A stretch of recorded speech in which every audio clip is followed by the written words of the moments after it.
Pemirsa, pemilu yang jujur dan adil ditentukan oleh aparatur negara yang netral dan penyelenggara pemilu yang profesional. Masyarakat pun menunggu ketegasan Badan Pengawas Pemilu. Selain Bawaslu, profesionalitas KPU juga sempat jadi sorotan, yaitu terkait perubahan format debat Pilpres yang dinilai menguntungkan salah satu cawapres.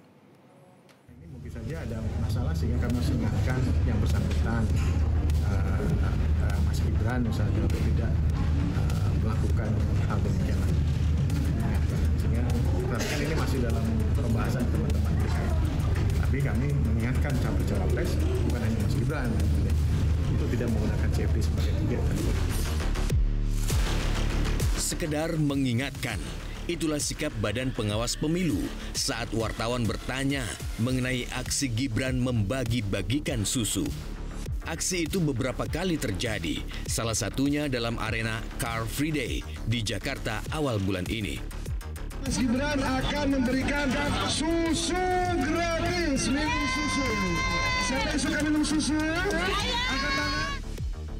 Hampir di segala tempat yang dikunjunginya, Gibran membagikan susu gratis untuk warga, yang merupakan salah satu program unggulan Cawapres Gibran Rakabuming Raka bersama Capres Prabowo Subianto. Tidak terkecuali area Car Free Day yang seharusnya steril dari agenda politik. Sebagai calon pemimpin bangsa, Gibran semestinya melek hukum. Setidaknya, para pembisik di sekeliling Gibran harus paham tidak boleh ada agenda politik di kegiatan CFD yang tertuang dalam peraturan gubernur tentang hari bebas kendaraan bermotor. Nah, kenapa harus CFD bukan nggak boleh buat politik, Mas? Iya, Mas. Kan CFD nggak boleh buat politik. Tanpa apik. Ya. Kita kan nggak ini apa melakukan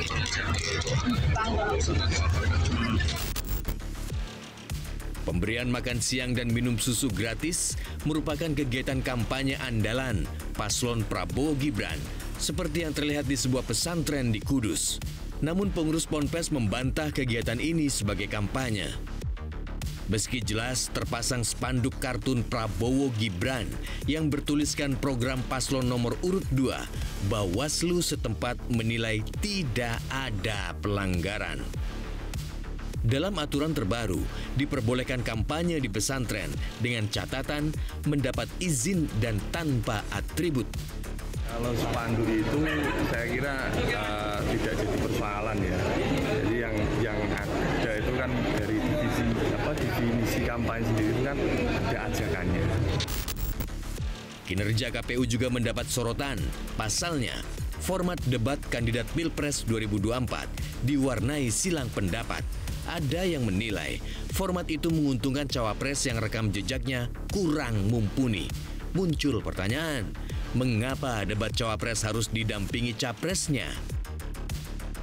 Nah, hal-hal yang bisa memicu blunder ataupun spekulasi dan kontroversi di ruang publik sebaiknya dihindari. Ikuti saja apa yang sudah menjadi ketentuan dari undang-undang dan peraturan yang sudah dibuat oleh KPU. Kalau debatnya bilang antar cawapres ya laksanakan begitu. Karena kalau terjadi modifikasi, inovasi, tapi tidak kemudian mampu dijelaskan dasar hukumnya dengan baik, itu mudah sekali dihubung-hubungkan dengan hal-hal yang sifatnya partisan. Pasal 277 Undang-Undang Nomor 7 Tahun 2017 tentang pemilihan umum menjelaskan mekanisme debat pasangan calon dilakukan sebanyak 5 kali. Peraturan KPU Nomor 15 Tahun 2023 Pasal 50 menjelaskan pelaksanaan debat calon presiden dan wakil presiden dibagi menjadi 5, 3 kali untuk debat calon presiden dan 2 kali debat untuk cawapres. Pada ayat 2 pasal ini memang menyebutkan untuk format rincian dapat diubah oleh KPU setelah berkoordinasi dengan DPR. Wapres Ma'ruf Amin ikut bersuara, menyebut debat semestinya bertujuan untuk mengukur kapasitas cawapres. Kalau sendiri itu artinya memang untuk mengukur kemampuan Wapres itu menguasai persoalan-persoalan yang akan dihadapi. Bisa nggak, paham nggak gitu kan, apa yang akan dihadapi itu. Itu kalau sendiri. Kalau didampingi itu kan nanti bisa disupport. Ya. Bedanya itu aja. Menjelang dimulainya masa kampanye, Capres Anies Baswedan menyoroti maraknya isu kecurangan pemilu. Karena itu Anies mengajak semua pihak memulihkan kepercayaan rakyat terhadap penyelenggara pemilu. Keramaian tentang kecurangan itu ramai sekali di masyarakat. Saya rasa Bawaslu menyaksikan. Di pemilu-pemilu sebelumnya tidak banyak kita mendengar orang membicarakan tentang netralitas, membicarakan tentang ketidakjujuran. Tapi pemilu kali ini kita merasakan di masyarakat muncul pertanyaan itu. Apa artinya? Ada penurunan kepercayaan.